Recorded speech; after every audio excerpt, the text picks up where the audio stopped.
اللہ عز و جلال کے قریب ہونے اور قریب کرنے کی کوشش تو نہ کی، لیکن اپنی محدود سوچ، محدود علم کی بنیاد پہ انہوں نے لوگوں کو فرض نماز کے بعد سنتیں اور فرض نماز سے پہلے سنتوں کا چور بنا دیا اور کہا یہ کچھ ضروری ہے، اس کا تو کوئی گناہ نہیں ہے۔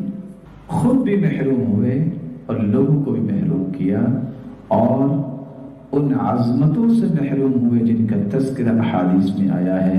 اللہ عز و جلال ہمیں ایسی سوچ سے محفوظ فرمائے۔ صحیح الجامع اور سنن ابی داؤد اور ابن ماجہ کی روایت ہے، اول ما يحاسب به العبد يوم القيامة صلاة، سب سے پہلے حساب قیامت کے دن نماز کا ہوگا۔ فإن أكملها كتبت له نافلة فإن لم يكن أكملها، اگر تو اس نے نماز مکمل صحیح طریقے سے فرض ادا کیے تو نوافل اس کے نوافل لکھے جائیں گے، لیکن اگر اس نے فرض نماز ہی مکمل نہیں کی تو اللہ فرشتوں سے کہیں گے انظروا هل تجدون لعبد من تطوع فأكملوا بها ما ضيع من فريضته، دیکھو اس کے کوئی نوافل ہیں تاکہ اس کے فرائض مکمل کر دیے جائیں جو اس میں خلل رہ گیا۔ ثم تؤخذ الاعمال على حسب ذلك، پھر دوسرے اعمال کا حساب بھی اسی انداز سے ہوگا۔ سنن ابی داؤد 864، سنن ابن ماجہ 1425۔ اور رسول اللہ صلی اللہ علیہ وسلم نے فرمایا تھا جو 12 رکعتوں پہ پابندی کر لیتا ہے، 4 ظہر سے پہلے، 2 ظہر کے بعد، 2 مغرب کے بعد، 2 عشاء کے بعد، 2 فجر سے پہلے، اللہ عز و جلال اس کا جنت میں گھر بنا دیتے ہیں۔ سنن ابن ماجہ 1140۔ اور اگر ظہر سے پہلے 4 اور ظہر کے بعد بھی 4 رکعتیں پڑھ لی جائیں تو اللہ ایسے انسان کو جہنم کی آگ پر حرام کر دیتے ہیں۔ سنن ابن ماجہ 1160۔ اور اگر عصر سے پہلے 4 رکعتیں پڑھ لی جائیں تو اللہ کی رحمت کا انسان مستحق بن جاتا ہے، جیسا کہ سنن ابی داؤد کی روایت ہے، جیسا کہ سنن ابی داؤد کی روایت ہے 1271۔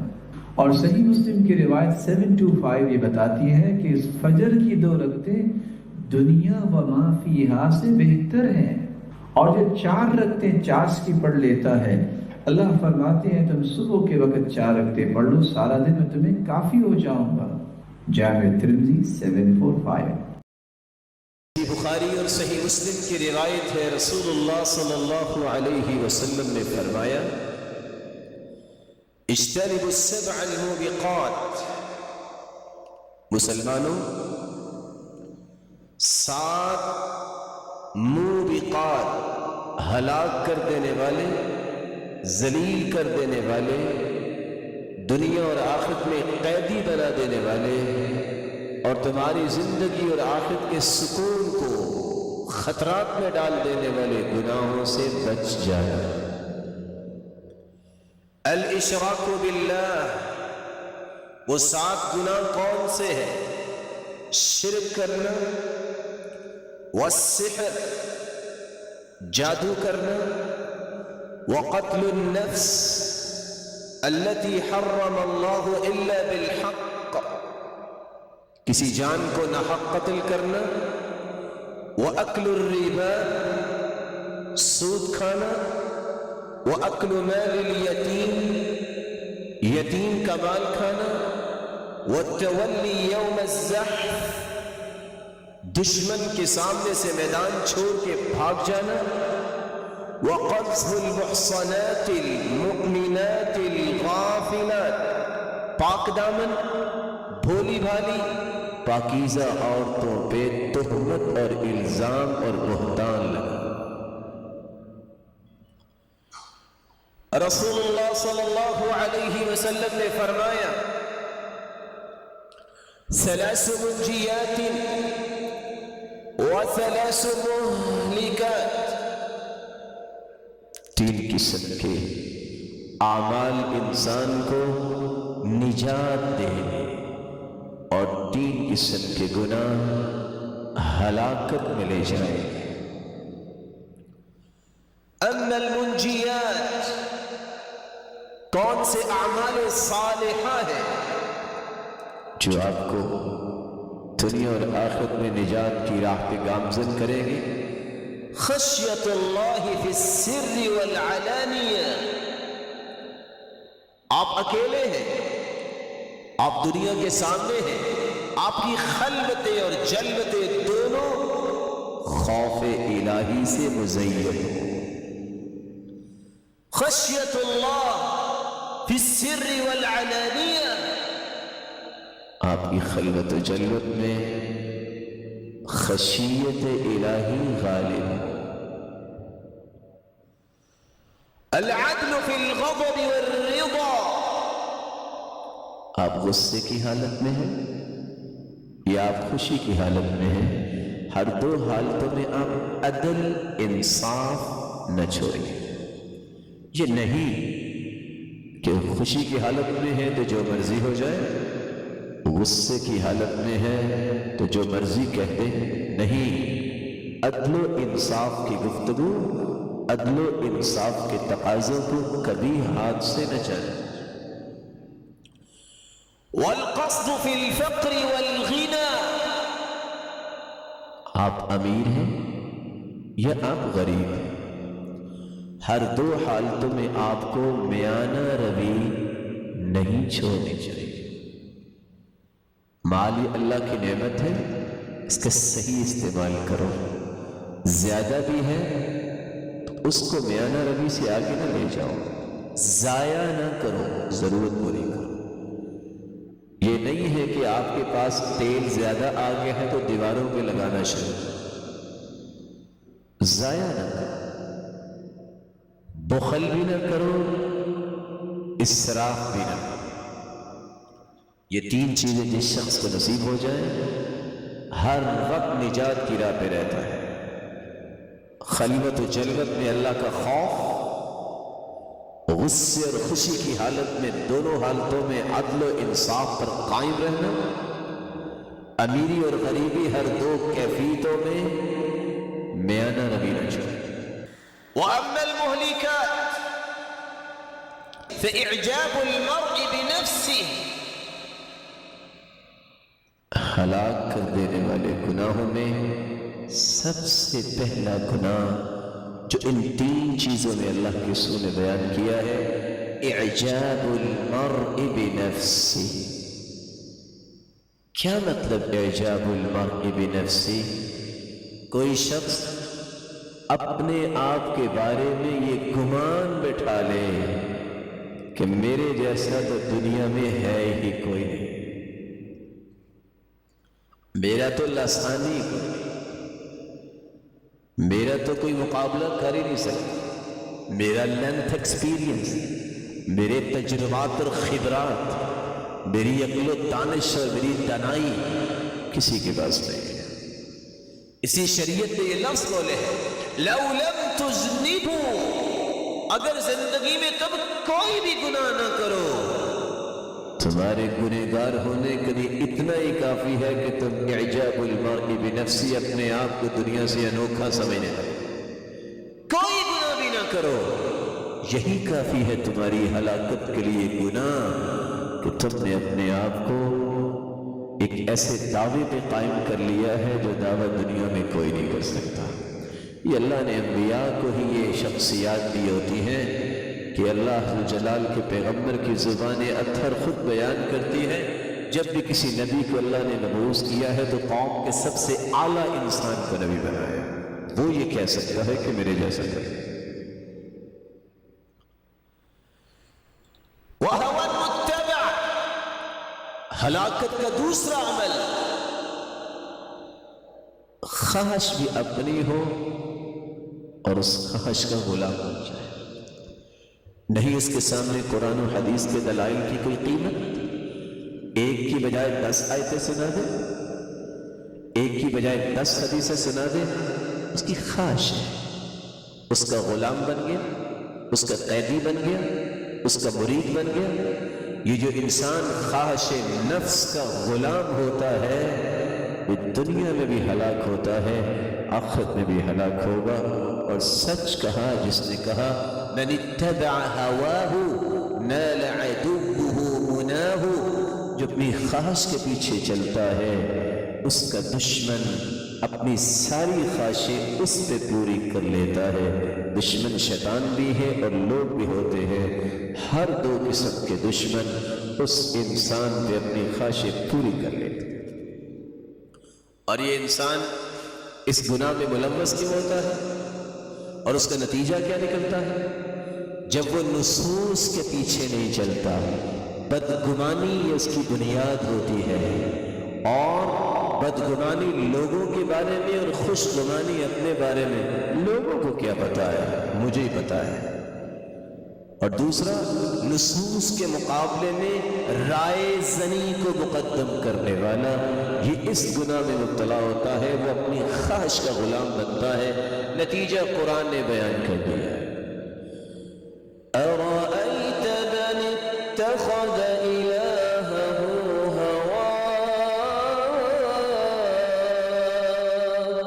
وَأَضَلَّهُ اللَّهُ عَلَىٰ عِلْمٍ وَخَتَمَ عَلَىٰ سَمْعِهِ وَقَلْبِهِ وَجَعَلَ عَلَىٰ بَصَرِهِ غِشَاوَةً۔ کیا خیال ہے اس شخص کے بارے میں جو اپنی خواہش کا ہی غلام بن جائے؟ تو نتیجہ اللہ کیا بیان کر رہے ہیں؟ وَأَضَلَّهُ اللَّهُ عَلَىٰ عِلْمٍ۔ دنیا جہان کی معرفت، علم، ڈگریاں اس کے پاس آ جائیں، اس کے باوجود بھی اللہ اسے گمراہ ہی رکھتے ہیں، کیونکہ اس نے قرآن کی قدر نہیں جانی، اس نے حدیث کی قدر نہیں جانی۔ یہ دلائل ہے، یہ شریعت ثابتہ ہے، قرآن حق ہے، حدیث حق ہے۔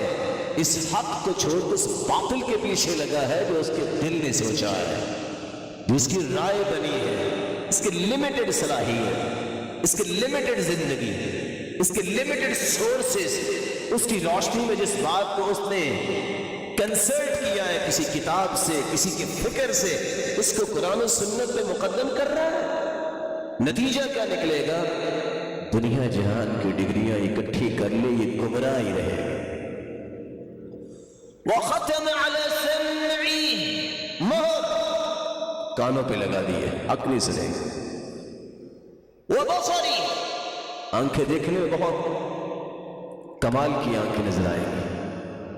کیسی آنکھیں؟ بس یہ ریڈش آنکھیں ہیں، جس کو دیکھتا ہے گرا دیتا ہے، لیکن حق نظر نہیں آتا۔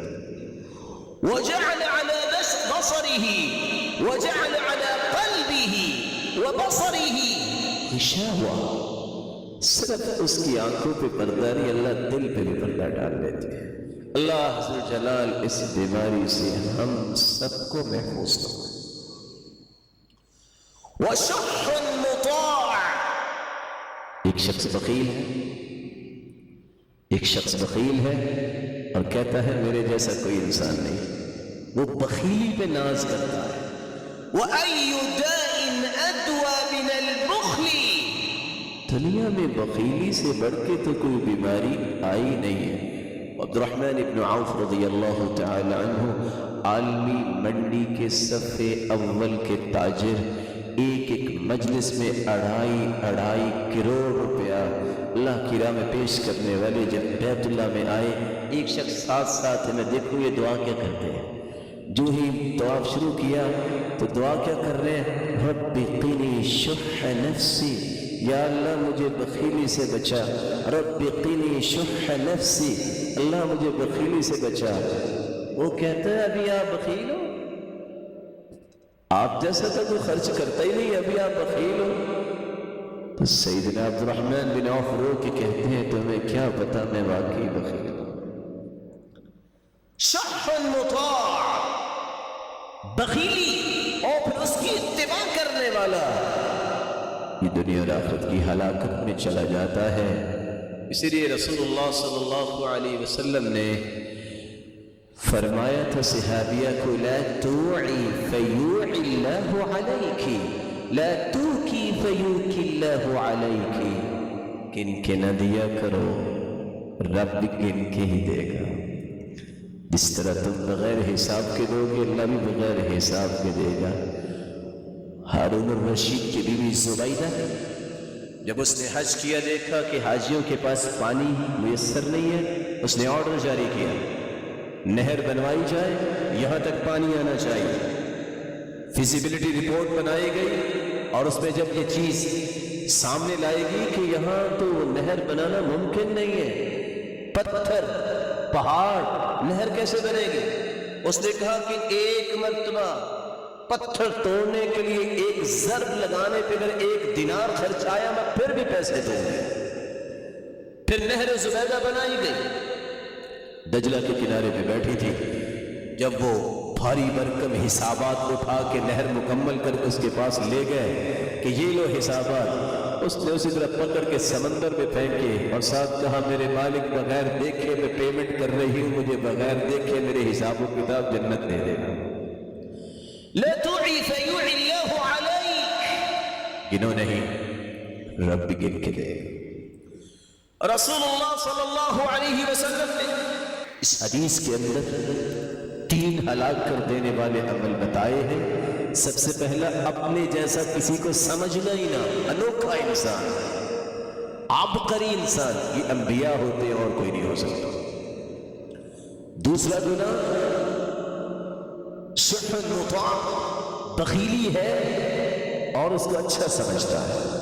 تیسرا گناہ خواہشات کا غلام ہے اور کہتا ہے میرے جیسے تو کسی کا فکر اور رائے نہیں ہے۔ نہیں، فوق کل ذی علم علیم، اللہ نے بڑے بڑے پیدا کیے ہیں، اللہ عز و جلال نے بڑے بڑے انسان پیدا کیے ہیں۔ نکل کے دیکھیے، آپ کو اندازہ ہوگا کہ میرے پاس اگر 2 حرف ہیں تو ایسے لوگ ہیں جن کے پاس 2 لاکھ حرفوں کا علم ہے۔ بڑی بڑی دنیا پڑی ہے، اللہ عز و جلال ہمیں سیکھنے والے بنا دے۔ اجتنبوا السبع الموبقات، 7 ہلاک کر دینے والے گناہوں سے بچ جاؤ۔ الشرک باللہ، اللہ کے ساتھ کسی کو شریک ٹھہرانا۔ شرک کیا ہے؟ رب کی ذات میں کسی کو شریک سمجھنا کہ رب جیسی کوئی ذات اور بھی ہے، اس کی صفات میں کسی کو شریک کرنا کہ یہ صفت مخلوق میں سے بھی کسی کے پاس ہے، اس کے ناموں میں کسی کو شریک کرنا کہ یہ نام بھی کسی اور کے ہیں۔ وہ خالق ہے، باقی ساری مخلوق ہے، خالق اور مخلوق ایک جیسے کیسے ہو سکتے ہیں؟ ارے چونٹی کا بھی پاؤں ہے، ہاتھی کا بھی پاؤں ہے، مخلوق کا پاؤں آپس میں کوئی میچ نہیں کھاتا۔ ایک خالق ہے، ایک مخلوق ہے، برابر کیسے ہو سکتے ہیں؟ اس لیے قرآن مجید میں اللہ عز و جلال نے اور احادیث میں رسول اللہ صلی اللہ علیہ وآلہ وسلم نے شرک کی جتنی مذمت کی ہے کسی اور عمل کی مذمت نہیں ہوئی۔ اور اس کا سبب کیا ہے؟ یہ سب سے بڑا گناہ ہے۔ ان من اکبر الکبائر الشرک باللہ، سب سے بڑا گناہ، کبیرہ گناہوں میں سب سے ٹاپ لسٹ پہ جو گناہ ہے وہ شرک ہے۔ اور رسول اللہ صلی اللہ علیہ وسلم نے فرمایا ابغض الاعمال الى اللہ الشرک باللہ، سب سے زیادہ اللہ عز و جلال جس پہ غضبناک ہوتے ہیں، غصے میں آتے ہیں، شرک ہے۔ اس لیے اللہ عز و جلال نے یہ اعلان کر دیا وَأَذَانٌ مِّنَ اللَّهِ وَرَسُولِهِ إِلَى النَّاسِ يَوْمَ الْحَجِّ الْأَكْبَرِ أَنَّ اللَّهَ بَرِيءٌ مِّنَ الْمُشْرِكِينَ وَرَسُولُهُ، اعلان کروا دیا جو مشرک ہے اللہ بھی اس سے بری ہے، اس کے پیارے پیغمبر بھی اس سے بری ہے، کوئی تعلق نہیں۔ کیوں تعلق نہیں ہے اللہ تعالیٰ کے ساتھ مشرک کا؟ ان اللہ لا یغفر ان یشرک به ویغفر ما دون ذلك لمن یشاء۔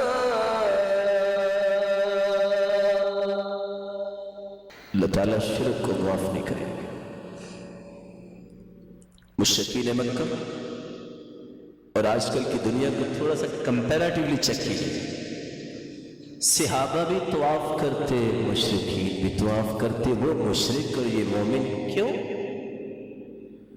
صحابہ بھی قربانی کرتے، مشرک بھی قربانی کرتے، وہ مشرک اور یہ مومن کیوں؟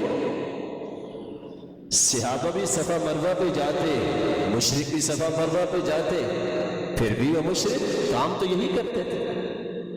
وجہ صحابہ کی بھی داڑیاں تھیں سنت سمجھ کے، ابو جہل نے بھی یہ کام کیا ہوا تھا، لیکن وہ کفر کا سرغنہ پھر بھی رہا کیوں؟ صحابہ بھی اعتکاف گئے تھے، جاہلیت کے اندر اسلام سے پہلے وہ بھی اعتکاف کی نیت کرتے، غلام آزاد کرتے، صدقہ کرتے، صلہ رحمی کرتے، یہی کام صحابہ بھی کرتے۔ یہ مومن کے مومن و مشرک کے مشرک، سبب کیا ہے؟ راز یہ تھا، مسلمان اس لیے صلہ رحمی کرتا ہے، اس لیے وہ صفا مروہ پہ جاتا ہے، اس کے رب نے حکم دیا اور طریقہ محمد مصطفیٰ کا دیا۔ انہوں نے اپنی مرضی سے کیے وہی کام جو نیکی کے ہیں، لیکن رب کو مانا نہیں ہے، جو ماننے کا حق تھا اللہ کے پیغمبر کو تسلیم نہیں کیا۔ مگر نا دلائل سے ہم کسی دن ثابت کریں گے کہ کون سا عمل ہے جو مشرک نہیں کرتے تھے۔ آج سارے لوگ کہہ دیتے ہیں نماز تو پڑھتے ہی ہے نا، وہ فلاں کام تو کرتے ہی ہے نا، بڑا اچھا اخلاق ہے ان کا۔ اخلاق وہ ہے جو محمد مصطفیٰ نے سکھا دیا ہے، حرام کھانے والے کا کوئی اخلاق نہیں ہے۔ اس لیے اخلاق کے ضابطے کو سمجھنا، شریعت کی روشنی میں، دلائل و براہین کی روشنی میں سمجھنا، یہی تو دین ہے۔ وگرنہ بناوٹی اخلاق تو یہودی اور عیسائیوں نے بہت بنایا ہوا ہے۔ یہی تو وجہ ہے کہ چھوٹے دل والے جن کے پاس علم و فہم و فراست نہیں ہوتی، وہ جتنے یورپین کنٹریز کی تعریفات کرتے ہیں اتنی پاکستان کی نہیں کرتے، کہتے بہت بڑا اخلاق ہے۔ طلب الحلال واجتناب المحارم، اخلاق کا ضابطہ شروع ہی دو چیزوں سے ہوتا ہے، حلال کھانا، حرام سے بچنا۔ یہاں سے اخلاق کی ابتدا ہوتی ہے۔ کون سا یہودی عیسائی حلال کھاتا ہے؟ سود پہ جن کی معیشت قائم ہو ان کو کہو کہ اخلاق ہے؟ حرمت کی تمام حدود کو کراس کرنے والوں کو کہو اخلاق ہے؟ آپ یہ کہہ سکتے ہو کہ شاید وہ یوفون کے آفس میں بھی جاؤ تو 200 روپے کی سم دینی ہوتی ہے، اخلاق کیسا دکھاتے ہیں، کبھی گھر میں بچوں نے بھی آپ کو وہ اخلاق میں دیا ہوگا۔ اس کا مطلب یہ نہیں ہے کہ بچوں کو بیچ کے وہاں جا کے بیٹھ جاؤ، یہ تو نہیں اس کا معنی، بچوں میں بھی اچھا اخلاق پیدا کرو۔ رسول اللہ صلی اللہ علیہ وآلہ وسلم کو اس لیے کہا گیا قیامت کا دن ہوگا، آپ صلی اللہ علیہ وسلم نے صحابہ کو فرمایا مشرک کو لایا جائے، کہا جائے گا لو کانت لک الدنیا ومثلها معها اکنت مفتدیا بها۔ دنیا دیکھی تھی بہت بڑی، اتنے ملک، اتنی خلقت، اتنے خزانے، اتنی مال کی ریل پہ، اگر اتنی دو دنیا تمہیں دے دوں شرک کرنے والے، یہ جو آگ ہے اس سے بچنے کے لیے دونوں کی دونوں دنیا بطور فدیہ دے دو گے؟ قال نعم، اللہ آگ سے بچا دے میں دونوں کی دونوں دنیا دے دوں گا۔ اللہ فرمائے کہ لقد اردت اہون من هذا، لقد اردت منك اہون من هذا، میں نے تو اس سے بھی معمولی چیز کا مطالبہ کیا تھا، صرف شرک نہ کرنا، فأبیت، تم نے وہاں انکار کیا، آج سوائے آگ کے میرے پاس کچھ نہیں ہے۔ وہ بھی کہتے تھے لات منات عزا، ہم کو نئی بات تو نہیں کرتے، اللہ سے لات نکالا ہے نا، نام تو اللہ کی چلتا ہے، عز عزیز سے ہے، عزیز اللہ کا نام ہے، تو ہم نے بھی وہاں سے نام نکالا ہے۔ منات یا منان سے ہے، منان بھی اللہ کا نام ہے۔ آج ایک مشرک یہ کہے کہ میں رب کے سوا کسی کو مشکل کشا یا کسی کو میں حاجت روا گنج بخش کہتا ہوں، خزانوں کا مالک تو وہ ہے، مشکل کشائی کرنے والا تو وہ ہے، اولاد دینے والا تو وہ ہے۔ یہ صرف اگر بن سکتی ہے تو صرف میرے مالک کی بن سکتی ہے، دنیا میں کوئی اولاد نہیں دے سکتا۔ امیروں کو نوازنا، غریبوں کا نوازنا یہ اللہ کا ہی کام ہے میرے بھائی۔ آپ یہ تو کہہ سکتے ہیں، جس کو لوگ گنج بخش کہتے ہیں، جس کو لوگ داتا کہتے ہیں، جس کو لوگ غریب نواز کہتے ہیں، یہ اللہ کے پیارے ہیں، اللہ کے نیک بندے تھے، یہ اللہ کے ولی تھے، یہ کہنا چاہیے، اللہ نہیں تھے۔ فرق سمجھیے، میں آپ کو ایک لائن دینا چاہتا ہوں۔ ایک رویہ یہ ہے جو شرک کا رویہ ہے، مخلوق کو اللہ کی صفتیں دے دینا، یہ بھی غلط، اور کسی نیک انسان کو گالی دینا یہ بھی غلط۔ نیک لوگوں کا احترام، نیک لوگوں سے کثرت فیض کرنا، یہ تو ایک منہج ہونا چاہیے۔ ایک اللہ کا نیک بندہ ہے، اللہ کا ولی ہے، حدیث کہتی ہے لا تسبوا الشیطان، تم شیطان کو بھی گالی نہ دو۔ اگر شیطان کو گالی دینا جائز نہیں تو اللہ کے ولیوں کو گالی دینا کیسے جائز ہوگا؟ اس لیے قرآن نے فیصلہ کر دیا انہ من یشرک باللہ فقد حرم اللہ علیہ الجنہ ومأواہ النار وما للظالمین من انصار۔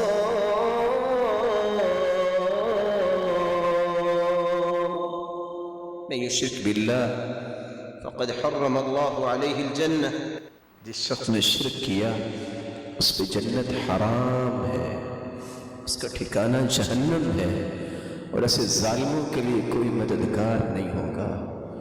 دنیا میں سوچتا ہے انسان اور ہیلے بہانوں سے لوگ شرک کرواتے ہیں، لو پرمٹ مل گیا آپ کو جنت کا، اتنے کام کر دو، یہ کام کر دو گے تو یہ مل جائے گا۔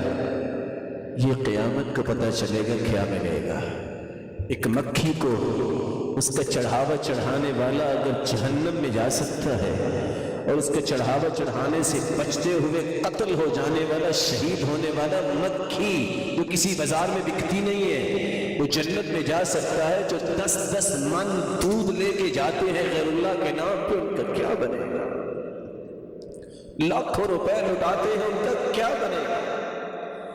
اجتنبوا السبع الموبقات، ذلیل ہونے سے بچ جاؤ، ہلاک ہونے سے بچ جاؤ، سکون کی زندگی خطرات میں مت ڈالو، شرک سے بچ جاؤ، والسحر، جادو کرنے سے بچ جاؤ، جادوگری سے بچ جاؤ، جادوگر کے پاس جانے سے بچ جاؤ۔ یہ نجومی، یہ عامل، یہ بنگالی باوے، یہ پامسٹ، یہ قسمت پوریاں کھولنے والے، یہ فال اور طوطا لے کے بیٹھے ہوئے، بچ جاؤ۔ رسول اللہ صلی اللہ علیہ وسلم نے فرمایا من اتى عرافا فسأله عن شيء، نجومی، کاہن، کسی کے پاس جا کے صرف اتنا پوچھ لو کہ تمہیں تو پتا ہے، میں بتاؤ قسمت کیسی ہے، بتاؤ یہ کیا معاملہ ہے، صرف پوچھ لے، لم تقبل له صلاة 40 يوما، 40 دن تک تمہاری نماز قبول نہیں۔ اور آپ صلی اللہ علیہ وسلم نے فرمایا لیس منا من تطیر او تطیر له او تکہن او تکہن له او تسحر او تسحر له، میرا اس سے کوئی تعلق نہیں ہے جو فال نکالتا ہے یا نکلواتا ہے، جو جادو کرتا ہے یا کرواتا ہے، جو کاہن کے پاس جاتا ہے یا کہانت کرتا ہے۔ لیس منا، لیس علی سیرتنا، وہ ہمارے سیرت پہ نہیں ہے، لیس علی دیننا، وہ ہمارے دین پہ نہیں ہے۔ اور ترجمہ کرنے والے کہتے ہیں میری امت سے خارج ہے جو کہانت کرتا یا کرواتا ہے، فال نکالتا یا نکلواتا ہے، جادو کرتا ہے یا کرواتا ہے۔ اور آپ صلی اللہ علیہ وسلم نے ایک اور بات کہہ دی من اتى عرافا او کاہنا فصدقه بما يقول، جو کسی کاہن کے پاس جائے، کسی نجومی کے پاس جائے، او اتا امرأته حائضا، جو کسی حائضہ عورت، جو شخص اپنی بیوی حیض کی حالت میں ہے اس کے ساتھ پھر بھی ہم نسلی کرتا ہے، او اتا امرأته دبرا، اگر شرعی طریقے سے نہیں غلط طریقے سے اپنی بیوی کے پاس جاتا ہے، فقد کفر بما انزل علی محمد صلی اللہ علیہ وسلم، نجومی کی بات ماننے والا، جادوگر کی بات کی تصدیق کرنے والا، حائضہ عورت غیر شرعی طریقے سے اپنی ضرورت کو پورا کرنے والا، ادھر تصدیق کاہن کی کرے گا، ادھر یہ عمل کرے گا، فقد کفر بما انزل علی محمد صلی اللہ علیہ وسلم، ادھر وہ قرآن کا منکر اور کافر ہو جائے گا، ملعون لعنتی انسان ہے جو ایسا کرتا ہے۔ رسول اللہ صلی اللہ علیہ وسلم نے پھر اعمال گنوائے، کون سا ملعون انسان ہے؟ من سب ابا، جو باپ کو گالی دیتا ہے، من سب ام، جو ماں کو گالی دیتا ہے، ملعون من اتى امرأته دبرا، اور ایسا انسان بھی ملعون ہے جو عورت کا صحیح استعمال نہیں کرے۔ رسول اللہ صلی اللہ علیہ وآلہ وسلم کے صحابی عمر رضی اللہ تعالی عنہ احنف بن قیس کے چچا بیان کرتے ہیں، عمر رضی اللہ تعالی عنہ کا خط ملا اور اس میں لکھا تھا اقتلوا کل ساحر، جس جادوگر کا پتہ چلے گردن اڑا دو، وفرقوا بین المحارب من المجوس، مجوسی خواب و دین کو قبول نہیں کیا، جس مجوسی نے اپنی بہن بیٹی یا محرم رشتوں سے نکاح رچایا ہوا ان کو جدا کر دو، وانہوا عن الزمزم، اور ایسے لوگوں کو روکو جو گنگناہٹ ہر وقت گاتے ہیں، روکو۔ صحابی کہتے ہیں فقتلنا ثلاثة سواحر، ہم نے ایک ہی دن میں 3 جادوگروں کی گردنیں اڑائیں، کیونکہ حکم یہ ہے حد الساحر ضربة بالسیف، جادوگر کا پتہ چل جائے حکومت وقت کی ذمہ داری اس کی گردن اڑا دے، ہر شخص ایسا کام نہیں کرے گا، انتظامیہ یہ ان کی ذمہ داری ہے، قانون کو ہاتھ میں لینا بھی جرم ہے، یہ حکومت کی ذمہ داری ہے، گردن اڑا دے، ثابت ہو یہ جادوگر ہے۔ اور ایسا ہی صحابہ نے کیا، نہ دیکھا مرد ہے نہ دیکھا عورت ہے، عورتوں کی بھی گردنیں اڑائی اور مردوں کی بھی گردنیں اڑائی، اور ساتھ مجوسیوں میں سے جنہوں نے اپنی اپنی بہنوں بیٹیوں یا محارم رشتہ داروں سے نکاح رچائے ہوئے تھے جدا کر دیا۔ اللہ ذوالجلال ہمیں محفوظ فرمائے۔ آج امت کس غلط راستے پہ چل پڑی، کتنے لوگ بیمار ہیں، میں ان کی خدمت میں یہ گزارش کروں گا صبح و شام کی اذکار نہ چھوڑیں، ہر نماز کے بعد آخری 2 سورتیں نہ چھوڑیں، اپنے آپ کو بابوزو رکھیں تاکہ جادو، ٹونے، نظر بد، حسد جیسی مصیبتوں سے اللہ آپ کی حفاظت رکھے۔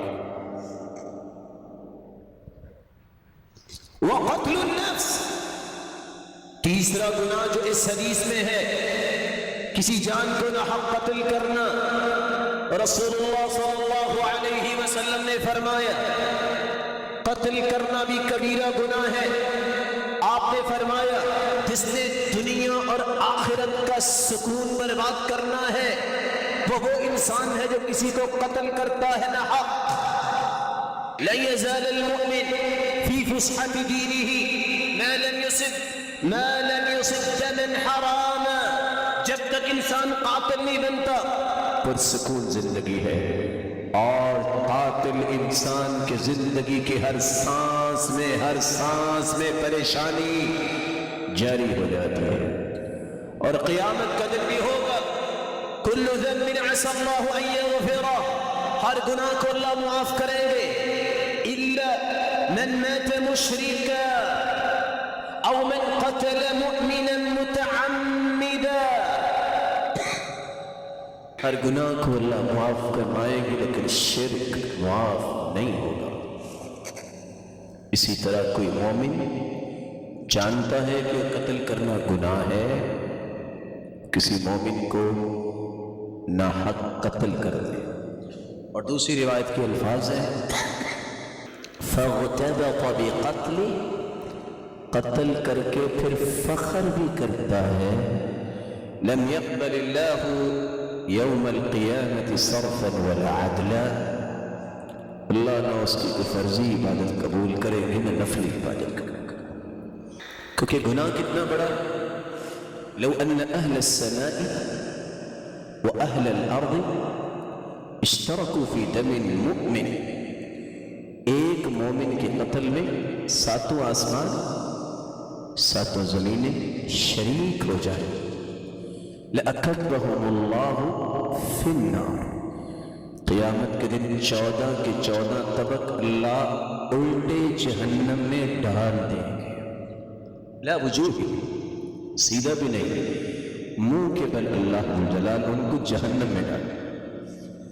میں آپ سے گزارش کرتا ہوں، زندگی میں کسی مسلمان کو قتل کرنے کی پلاننگ تو دور کی بات ہے، اپنے دل میں خیال بھی نہ لایا کرے، یا اللہ ہمیں اس سے بچا۔ اور آپ نے نصیحت کی تھی صحابہ کو، میرے صحابہ، کن خیر ابنی آدم، آدم کا اچھا بیٹا بننا۔ اچھا بیٹا وہ ہے جو قتل ہو گیا، جس نے قتل کیا وہ اچھا نہیں تھا، بلکہ آپ نے فرمایا جب کوئی قتل کرنے لگے دفاع کر، اور اگر فتنوں کا دور آ جائے پتہ ہی نہ چلے کہ وار کدھر سے تو اپنے چہرے پہ کپڑا ڈال لینا، قاتل کو نہ دیکھنا، تاکہ تمہاری زبان سے کوئی لفظ نہ نکلے جس سے آپ کے اجر اور درجے میں کمی نہ آ جائے۔ اللہ ذو الجلال ہمیں ان گناہوں سے محفوظ فرمائے۔ وآخر دعوانا الحمد للہ۔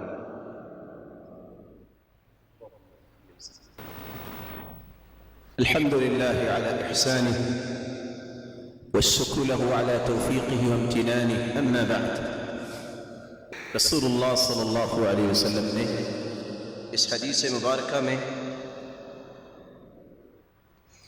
7 گناہوں کا تذکرہ کیا ہے، شرک، جادو، اور کسی کو ناحق قتل کرنا، اور چوتھا گناہ سود کھانا۔ آپ صلی اللہ علیہ وسلم نے صحابہ کرام کو سمجھایا، ما احد اکثر من الربا، کوئی شخص بھی سود کی وجہ سے مال بڑھتا دیکھتا ہے، الا عاقبۃ امرہ الی قلہ، فوراً ہلاکت کی طرف اس کا سفر شروع ہو جاتا۔